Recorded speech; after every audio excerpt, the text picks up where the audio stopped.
guys, welcome to the Riverview Wellness Podcast. Today we're going to dive into what might be stopping you, the barriers to wellness. So, Reed, do you want to kick us off with elaborating on what you see as some of the common physical, emotional barriers to people getting started?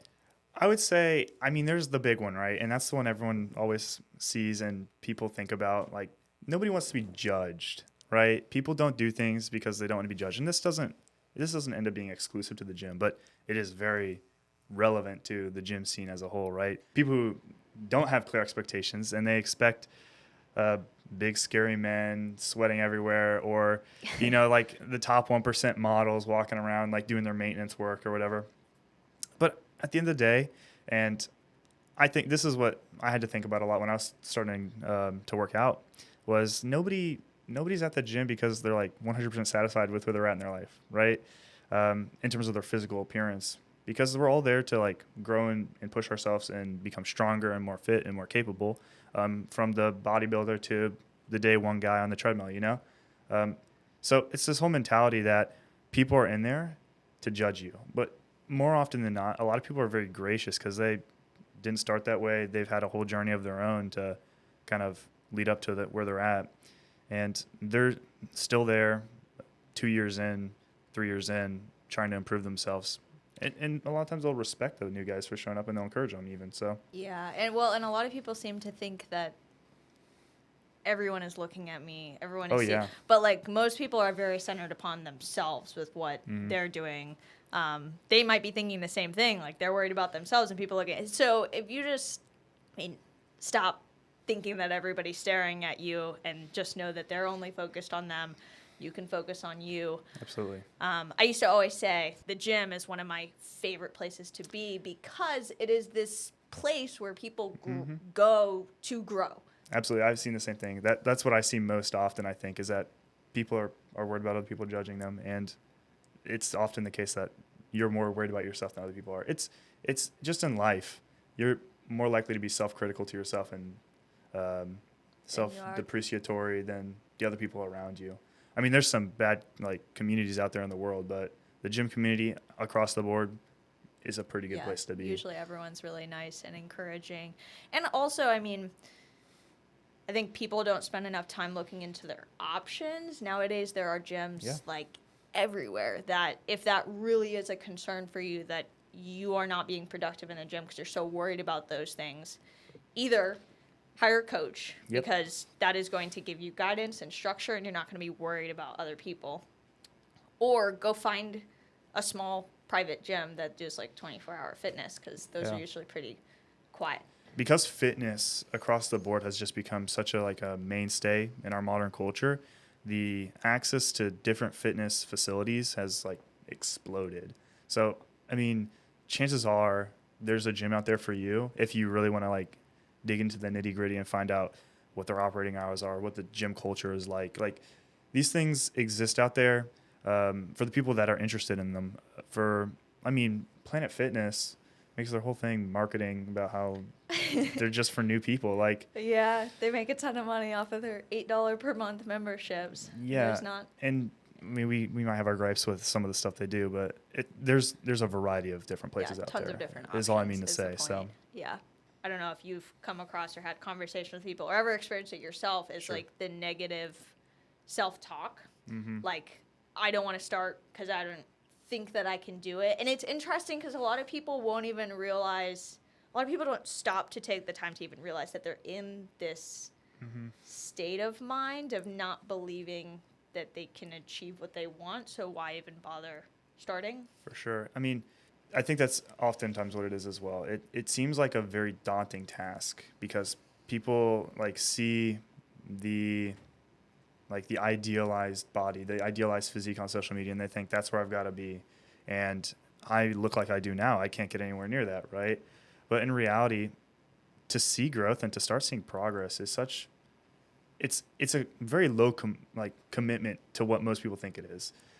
Most people think to get any better than I am now, I have to eat 200 calories a day and work out 8 hours a day for 6 days straight. And that's just not the case, honestly. Usually it's so much more about what people have to give up then add it. Like you've Yeah. got to give up the binge eating habits and certain foods. And it's sedentary. incremental too. It's not like, I mean, there's sometimes you have to like make some extreme changes in your lifestyle to see progress for sure, depending on where you're at.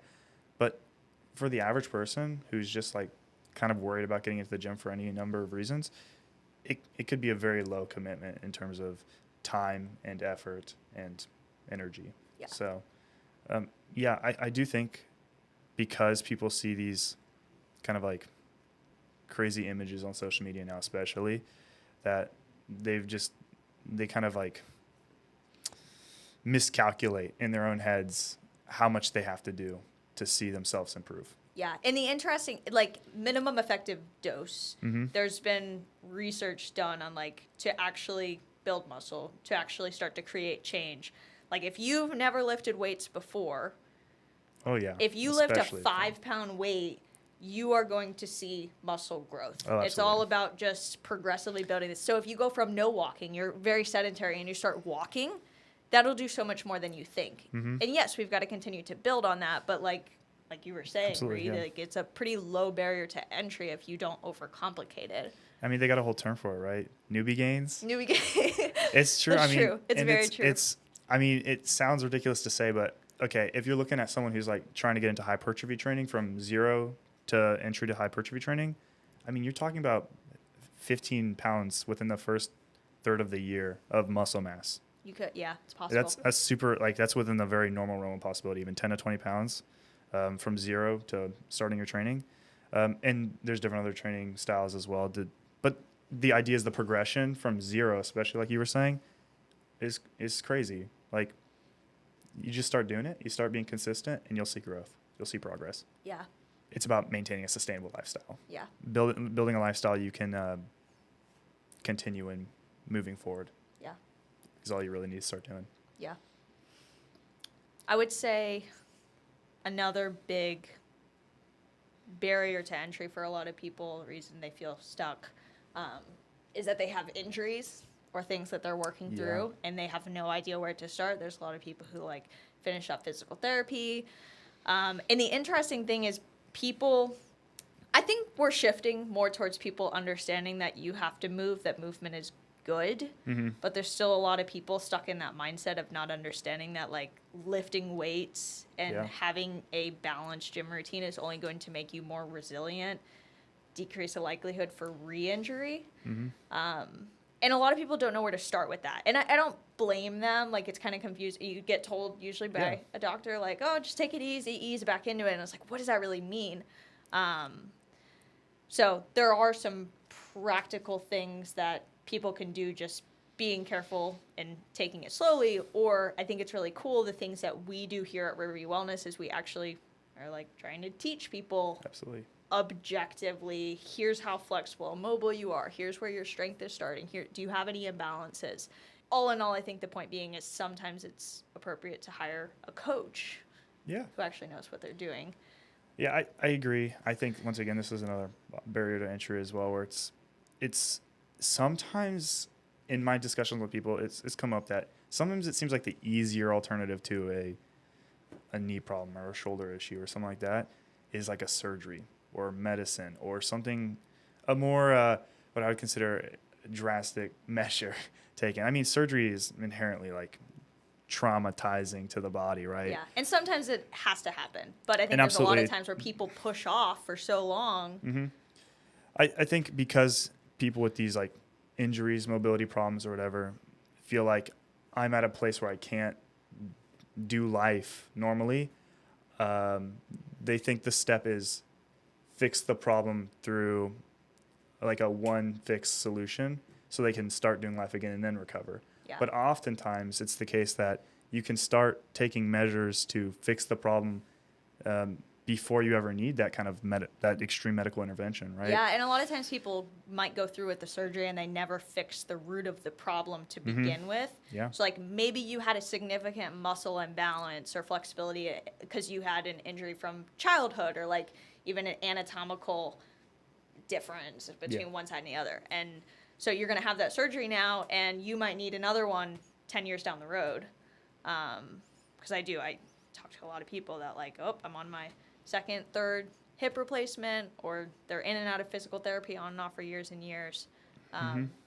So to summarize that point, I guess just like investing the time and energy in a coach sometimes is the appropriate thing to get you started, and it can save you a life of headache and battling, do I need to have surgery or not, in and out of doctor's offices.